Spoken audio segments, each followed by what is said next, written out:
Golkar itu di tengah turbulensi politik yang cukup luar biasa saat itu.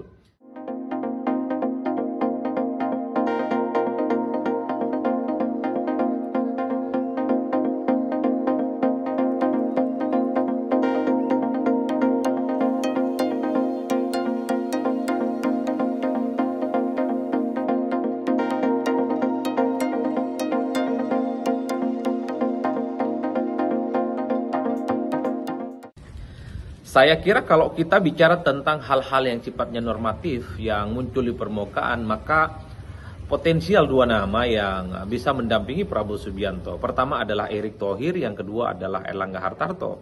Dari segi Erick Thohir misalnya kita harus akui memiliki bekal popularitas dan elektabilitas di atas rata-rata.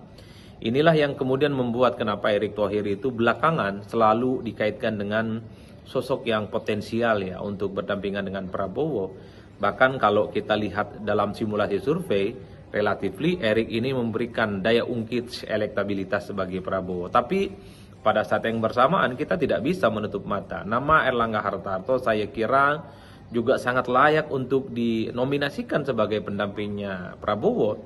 Erlangga ini adalah ketua umum Golkar yang saat ini perolehan suaranya di DPR justru runner up.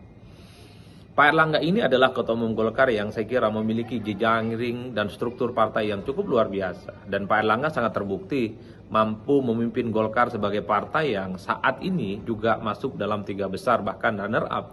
Justru Pak Erlangga memimpin Golkar itu di tengah turbulensi politik yang cukup luar biasa saat itu. Karena Golkar saat itu ketua umum dan sekjennya berurusan dengan KPK. Tapi di tangan Pak Erlangga kemudian Golkar naik secara signifikan. Oleh karena itu, dua nama inilah yang saya kira cukup masuk akal untuk mendampingi Prabowo Subianto.